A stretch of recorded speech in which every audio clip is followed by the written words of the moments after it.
Du coup, mon corbeau, ça va parler chapitre, ça va parler Kizaru, ça va parler Saturne, Kuma, les géants, voilà. Du moment que ça parle du chapitre, moi je mange. Allez, c'est parti. Sekio!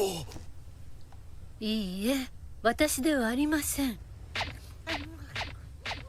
太陽の神が全て治めたのよ。Un problème, hein?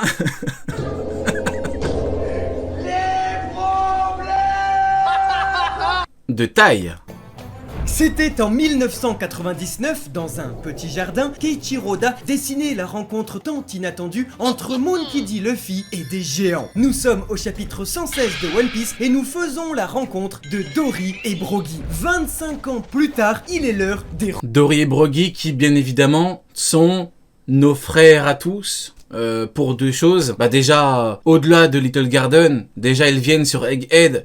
Ils prennent entre guillemets, voilà, ils prennent des risques. Bon, après vous me direz, ce sont des géants, ce sont de vrais combattants, de vrais guerriers. Donc les risques, ils en ont pas grand-chose à foutre. Mais bon, c'est pas grave. Ils y vont quand même. Marine, pas marine, on y va. On leur chie dessus. Donc déjà, c'est magnifique. Et parce qu'ils appellent Shanks mon frère. Hein.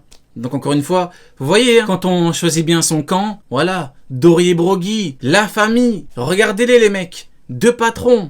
retrouvailles. Nous J'ose, J-O-Z le dire. sommes au chapitre 1106 de One Piece et les géants vont retrouver leur sauveur. 116, 1106, pour un auteur qui aime les chiffres, une nouvelle fois, c'est réussi. Dory et Brogy, qui chacun prétendait être le plus grand guerrier d'Elbaf, une certaine île dans le monde de One Piece, étaient présentés également comme les capitaines de l'équipage des géants. Mais alors, quel est cet équipage? Et surtout, pourquoi est-ce qu'on n'en a jamais entendu parler? C'est simple, ils ont tout bonnement été démantelés il y a un siècle. Rembobinons, un équipage des géants pirates était la plus grande menace du monde. C'est tout simple, Goldie Roger allait naître dans plus de 200 ans. Enlever l'âge d'or, enlever l'homme le plus fort du monde, Barbe Blanche, enlever les légendes des Rocks. Nous sommes des centaines d'années avant cela, presque à l'ère de Calgara et Norland, et les Calgara et Norland, les niveaux Yonko, bien évidemment. pirates géants étaient dirigés One Piece, c'est, comme dirait Neil, c'est Alibaba et les 40 Yonko. Il y a des niveaux Yonko partout maintenant, c'est formidable.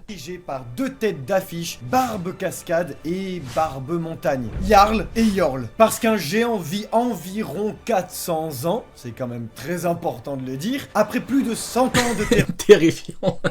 Oui, c'est terrifiant, mais après, tu sais, le niveau Yonko, c'est un petit peu le... Voilà, c'est un niveau que tu attribues à qui tu veux, voilà. À la limite, maintenant, c'est 2024, t'aimes bien un personnage, même pas, tu apprécies une facette de sa personnalité, oh oui, niveau Yonko, oui, pourquoi pas, oui, bah oui.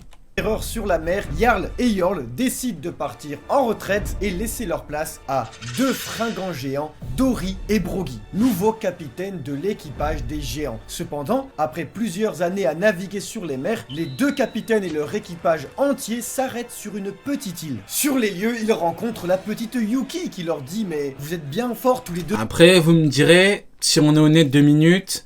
C'est vrai que ce sont quand même deux golemons. Hein. Combattre pendant des dizaines d'années, voire une centaine d'années, pour savoir qui est le plus fort, un truc d'ego pour une gamine.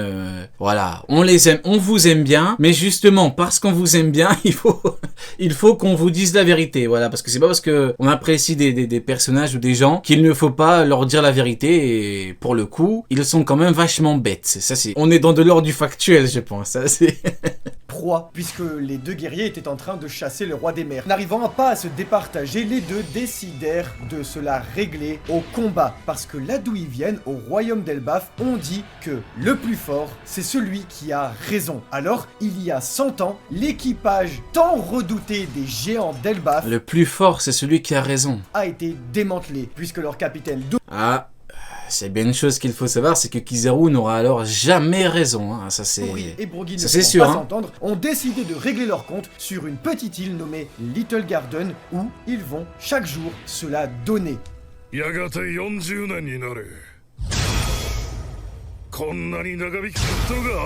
Avez-vous déjà vu un duel durer aussi longtemps? C'est une dinguerie les mecs. C'est une dinguerie hein. D'ailleurs, voilà. Bon, je suis pas là que pour chier sur les amiraux, bien que j'appréciais forcément faire cela. Mais voilà, Kizaru, non, Akainu, Kuzan combattent 10 jours. Ouais, vous avez vu combattre 10 jours, forcément. Quand t'arrives à combattre 10 jours, c'est que tu as un certain niveau. Bon, bah, qu'on m'explique le niveau de Dori et Brogy alors, hein. Bah, c'est une question que j'ai envie de poser. En parallèle, les géants Oimo et Karsi, piégés par la marine en pensant que leur capitaine... Il y a un niveau Xebec, non frérot, ils ont un Xebec dans chaque doigt là. Là ils ont un Rox du Xebec dans chaque orteil, hein, parce que là, franchement, si 10 jours ça te met au niveau de barbe blanche, ouais, j'imagine même pas 40 ans. Les attendés furent envoyés à Enies Lobby où ils vont travailler pour la justice et garder la porte de cette dernière. Dori et Brogy, âgés de 70 ans respectivement, vont décider de se la donner tous les jours jusqu'à ce que finalement il n'en reste qu'un debout. Dori, Brogy, どちらかのお頭は必ず帰還し、巨兵海賊団は必ず復活する。お前は戦士だ。北へ続けろ、ハイルディン。 Pendant ce temps, au royaume d'Elbaf, le jeune Harudrin, il y a environ 50 ans, se demandait quand est-ce que les deux grands capitaines, dont les mythes ont bercé la jeunesse, allaient rentrer. Il décide d'attendre les deux capitaines afin de pouvoir leur montrer sa force et rejoindre... Harudrin, quel échec. Bah, Harudrin, moi, honnêtement, le seul truc que je trouve vraiment intéressant avec lui, c'est qu'il voulait le Pirofru et Miramiranomi pour en gros faire un petit peu le patron là-bas. En gros, faudrait qu'on clarifie un petit peu ses ambitions. À quel point voulait-il monter dans la hiérarchie au niveau d'Elbaf? Envisageait-il réellement d'être le plus fort des géants? Si il pensait que c'était possible qu'avec le Miramiranomi, bon, soit on a grandement sous-estimé le Miramiranomi, soit Harudrin se trompe, soit au niveau des géants, il n'y a pas non plus une puissance de zinzin sur Elbaf. Donc beaucoup de questions. On attend quand même l'arc pour être sûr de voir qui est le mec bizarre dans l'histoire. Son équipage. Mais aujourd'hui, et là d'attendre l'arrivée des anciens capitaines des géants, Harudrin décide lui-même de partir en mer afin de fonder le nouvel équipage des géants. Magnifique équipage les mecs, magnifique. Stransen, Goldberg, Rodgerd. Lui, il me semble que lui c'est le cuisinier je crois. Et lui, je crois que c'est le jardinier. Je sais plus trop, je crois que c'est ça. Non. Avec lui partiront de jeunes fougueux géants qui, il y a 20 ans, ont sauvé la connaissance des livres d'Ohara. Après le Buster Call qu'a subi l'île, ils récupèrent tous les livres afin de les rapatrier sur Elbaf. Partent ainsi avec Harudrin, Stenson, Rod, Goldberg et Gerd. Ils feront leur premier pas de mercenaires dans la Baggy's Delivery, le service du Shichibukai Baggy le Clown. Cependant, ils décideront quelques mois plus tard d'eux-mêmes de quitter les services de Baggy afin de partir eux-mêmes sur leur propre navire. Voici donc les 3 générations de l'équipage pirate géant qui terrorise Grand Line depuis des centaines d'années. Et ils font leur grand retour ou presque, parce que ici, seuls Dori et Brogy sont présents pour retrouver Luffy, ou plutôt comme ils l'appellent, le dieu soleil. Nous avons alors enfin la confirmation que la culture d'Elbaf tourne autour du soleil. Rappelez-vous, lors du flashback de Big Mom, l'auteur avait installé déjà énormément de foreshadowing. Nous sommes au chapitre 866, les géants remerciaient le dieu soleil pour la naissance du prince Loki. それでは皆の者、先日城で生まれたロキ王子の誕生、そして村で生まれたLes géants deviennent de plus en plus frauduleux de génération en génération.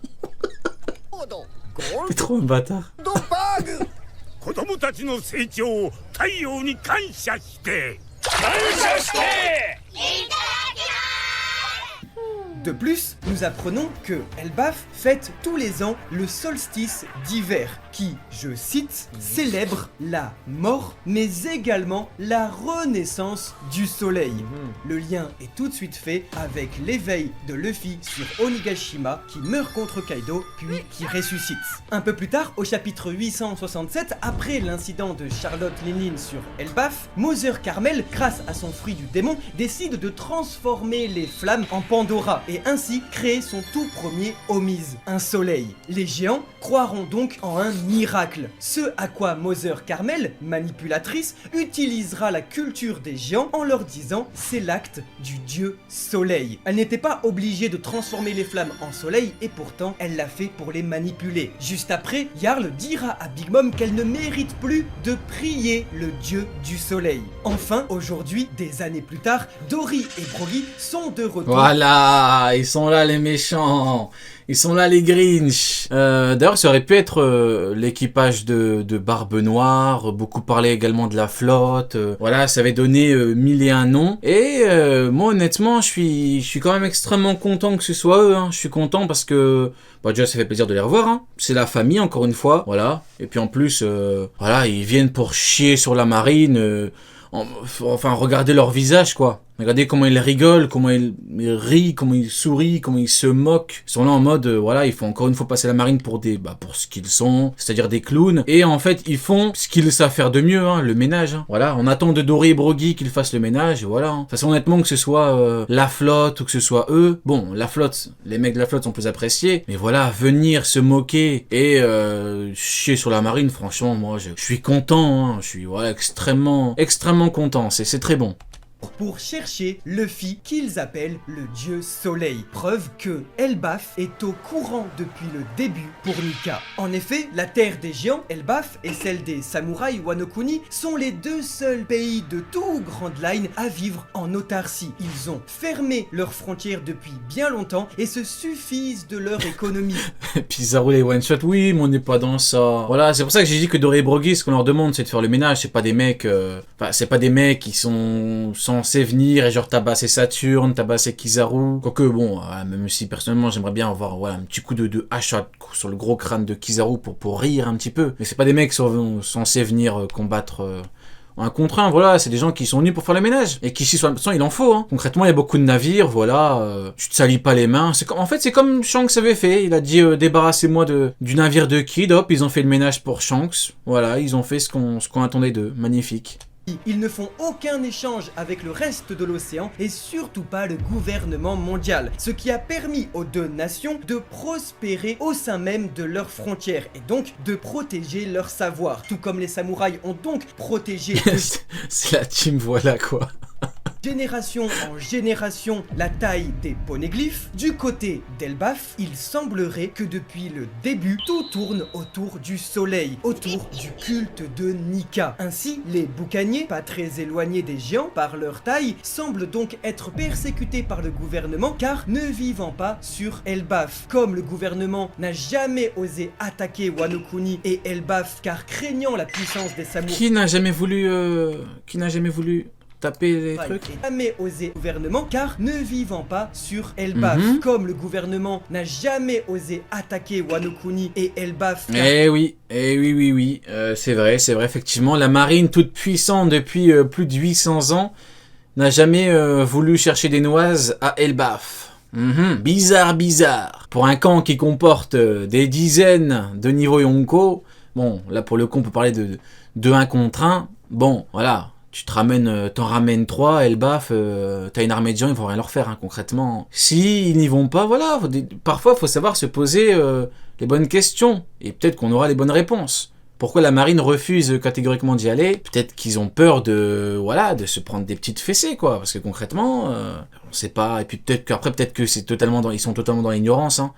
Soit ils ont pas d'infos, et là c'est un petit peu regrettable dans la mesure où t'es censé avoir un gros réseau, enfin la marine hein, depuis 800 ans, toute puissante et tout, bon c'est regrettable, donc peut-être qu'ils ont pas d'infos, ou peut-être qu'ils ont peur, voilà, ils ont peur de se faire gifler, on sait pas. La puissance des samouraïs et des géants, ceci a permis à Eiichiro Oda pendant des années de garder le mystère sur cette île, de faire le meilleur pour la fin, car sur Elbaf, nous risquons d'apprendre absolument toute la vérité.